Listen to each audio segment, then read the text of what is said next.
కీర్తన గ్రంథము 14వ అధ్యాయము 1వ వచనం. దేవుడు లేడని బుద్ధిహీనులు తమ హృదయములో అనుకుందురు. వారు చెడిపోయిన వారు అసహ్య కార్యములు చేయుదురు. మేలు చెయ్యవాడు ఒక్కడు లేడు. హల్లెలూయా. చూడండి, దేవుడు ఒక వాక్యం చదివిస్తుంది. దేవుడు లేడు అని బుద్ధిహీనులు తమ హృదయములో అనుకుందురంట. దేవుడు లేకుండా సృష్టి కలగలేదు. దేవుడు లేకుండా మనిషి నిర్మించబడలేదు, జన్మించబడలేదు. కానీ చాలా మంది జీవితాలలో చాలా మంది అంటూ ఉంటారు, దేవుడు లేడు అని బుద్ధిహీనులు అంట. ఎవరు?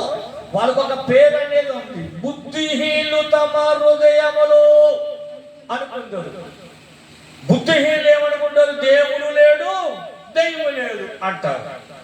కానీ దేవుడు అన్నవాడు పరిశుద్ధుడై ఉండి వేల సంవత్సరాల కిందట ఈ సృష్టి అంతడు కలగముందే దేవుడు ఉండి ఆదికాండం 1వ అధ్యాయంలో చక్కని మాట రాయబడి ఉన్నది. ఆయన అల్లల మీద అల్లాడుతున్న సమయంలో దేవుడు ఒక ఉద్దేశం కలిగి, ఒక ఆలోచన కలిగి, దేవుడు నోటి మాటతో ఎలుగు కలగమని ఎలుగు కలిగింది. అంధకారంలో ఉన్నప్పుడు మనిషి పుట్టక ముందు సృష్టిని సృష్టించాడు దేవుడు. నోటుతో సృష్టించి ప్రతిని కలగమంటే కలిగింది. కానీ మానవుడి దగ్గరికి వచ్చినప్పుడు దేవుడు ఒక బొమ్మను తయారు చేసి ముక్కలోంచి జీవాంతరము ఊది వాడికి నరుడు అని పేరు పెట్టాడు దేవుడు. కానీ దేవుడు మనిషిని సృష్టిస్తే ఈ మనిషి సృష్టిని సృష్టిస్తూ వాళ్ళకి నచ్చినట్లుగా బతుకుతూ ఏమంటున్నారంటే దేవుడు లేడు. కానీ బుద్ధిహీనులు అంట. బుద్ధిహీనులు హృదయములు అనుకోవడమే కాదు, వాడు చెడిపోయిన వారంట. ఎటువంటి కార్యాలు? అసహ్య కార్యములు చేస్తూ మేలు చెయ్యేవాడు ఒక్కడు లేడంట. కానీ ఈ రోజు నేను ప్రకటిస్తున్న నా యేసయ్య ఒకప్పుడు బుద్ధి మనసు కలిగి బుద్ధి లేకుండా ఇష్టానుసారంగా బతుకుతున్న సమయంలో చాలా మంది అంటారు, దేవుడు ఉంటే నాకు కనిపించాలి, దేవుడు ఉంటే నాతో మాట్లాడాలి. ఎప్పుడు మాట్లాడతాడు అంటే అయినా నువ్వు బాగా నాశనం అయిపోతే, లేదా మరణ గోతులోకి వెళ్ళిపోతే, లేదా మరణ పడకలోకి వెళ్ళిపోతే, అటువంటి సమయంలో నువ్వు బతకాలని నువ్వు మనసు కలిగి ఆయన వైపు చేతులు చాపితే యేసయ్యా అంటే ఆయన వచ్చి దర్శించగల దేవుడు. ఈ బుద్ధిహీనులు ఏమంటారంట తెలుసా? దేవుడు లేడు, దైవం లేడు. ఇటువంటి వారు ఎప్పుడు కూడా బాగుపడే అవకాశాలు ఉండవు. కానీ అదే కీర్తన 11వ అధ్యాయము 5వ వచనంలో ఒక మాటను చూడండి. యెహోవా నీతిమంతులను పరీక్షించును. హల్లెలూయా. ఈ భూమి మీద ఎవరైతే నీతి కలిగి, యథార్థత కలిగి, పరిశుద్ధత కలిగి ఉంటారో అటువంటి వారిని ప్రభు పరీక్షిస్తాడంట. అందుకే అంటాడు దేవుడు, నీతిమంతుడు నశించుట ఎవరు లక్ష్య పెడతారు? మంచివాడు చెడిపోవడానికి ఎవరు ఇష్టపడరు. అహంకారం కొంతమందికి పొగరు, ఏమీ లేకపోయినా సరే. కానీ బైబిల్ అంటుంది, ఇదిగో ప్రయాసపడి భారం మోస్తున్న సమస్త జనులారా, 2 చేతులు ఆకాశం, ఇలా 2 చేతులు చాపి ఈ సృష్టిలో ఉన్న ప్రజలందరూ ఆయన అంటున్నాడు, నా కుమారుడా, నా కుమార్తె నా వద్దకు రండి, నీకు విశ్రాంతిని ఇస్తాను, నీకు నెమ్మదిని ఇస్తాను, నీకు ఆనందిస్తాను, నీకు ఆరోగ్యం ఇస్తాను, నీకు ఐశ్వర్యం ఇస్తాను.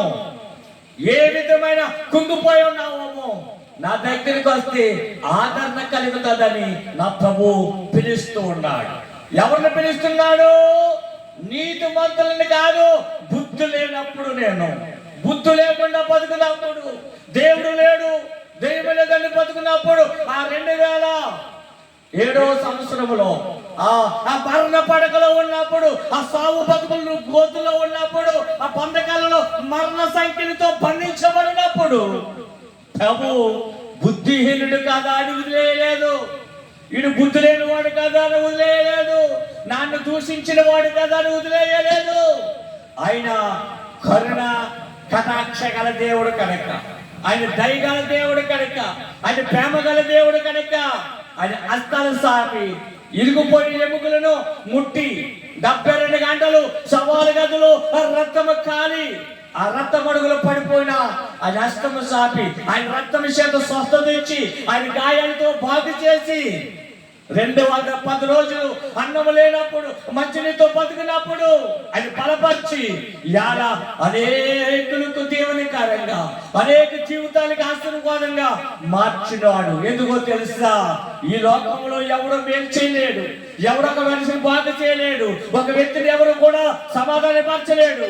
సమాధానపరిచేది ఏదైనా ఉందంటే నేను ప్రకటిస్తున్నాను, ఆ యేసయ్యే సమాధానం ఇవ్వగలుగుతాడు, ఆయనే సంతోషాన్ని ఇవ్వగలుగుతాడు, ఆయనే కుటుంబాలు కట్టగలుగుతాడు. ఒక వ్యక్తి చెప్తుంది, అయ్యా నా భర్త ఇదిగో భయంకరమైన మరణ గోతులో ఉన్నాడయ్యా, ఇదిగో హాస్పిటల్లో ఉన్నాడయ్యా అన్నప్పుడు ఎవరు కూడా ఆయన ఆదరించలేదు. నా యేసయ్య హస్తం చాపి ఆ సెంటరింగ్ లో ఆయన ఉన్నాడు. ఆపరేషన్ జరిగిన తర్వాత మరలా సరిపోవాలనుకున్నాడు, కానీ దేవుడు హస్తం చాపి ఆయన బాగు చేసి సజీవుడిగా ఉంచాడు. బుద్ధిహీనులు ఏమనుకుంటారు ఉదయంలో? దేవుడు లేడా? నాకంటే గాలి కనపడుతుందా? గాలి కనపడుతుందా? చెప్పండి. గాలి కనిపించదు, ఎప్పుడు కనిపించాలో అప్పుడే. మన చూడండి 2020, 21, 22, 23 ఏమొచ్చింది? కరోనా వచ్చింది. ఈ శ్వాస పీల్చుకోవడానికి అవకాశం లేక ఒక ఆక్సిజన్ సిలిండర్ 20,000, 30,000 అలా కొనుక్కునేవారు, కానీ ఆక్సిజన్ అందించలేకపోయారు. చాలా మంది మరణించారు. నీకు నాకు దేవుడు ఆక్సిజన్ అందించాడు, ఊపిరి పీల్చుకోవడానికి దేవుడు ఇచ్చాడు, బలాన్ని ఇచ్చాడు. ఏ రోగం కరోనా వచ్చినా, ఏ బలహీనత వచ్చినా మనల్ని ముట్టలేదు. మన పోతుకూరు వచ్చింది, మన మండలం వచ్చింది, మన జిల్లా వచ్చింది, కానీ మన ఇంటి పక్క నుంచి వెళ్ళింది, కానీ మనల్ని ఎవరు టచ్ చేయలేదు. సభలు కొట్టాలి. హల్లెలూయా. దేవుడు ఒక కనికరం ఉంటే, ఒక హస్తం ఉంటే 1000 మంది పడినా 10,000 మంది కూలినా అపాయం మనల్ని ముట్టనే ముట్టదు. మూల వాక్యం ఏంటి? దేవుడు లేడని బుద్ధిహీనత హృదయంలో అనుకుంటారు, చెడ్డ కార్యములు చేస్తారు అంట, కానీ మేలు చేయవాడు ఎవడు? కానీ నా దేవుడు మేలు చేసే దేవుడు. ఈ రోజున నీతిమంతులు పరిశీలిస్తాడంట ఆయన. ఇంకొక మాట అంటారు 7వ వచనం, యెహోవా నీతిమంతుడు, ఆయన నీతిని ప్రేమించేవాడు, యథార్థమంతుడు ఆయన ముఖ దర్శనము చేసేదుడు. హల్లెలూయా. ఏంటంట? ఆయన నీతిమంతుడు, ఆ నీతి గల వారిని ప్రేమించగల దేవుడు. నీతి ఏంటంట? నీతి.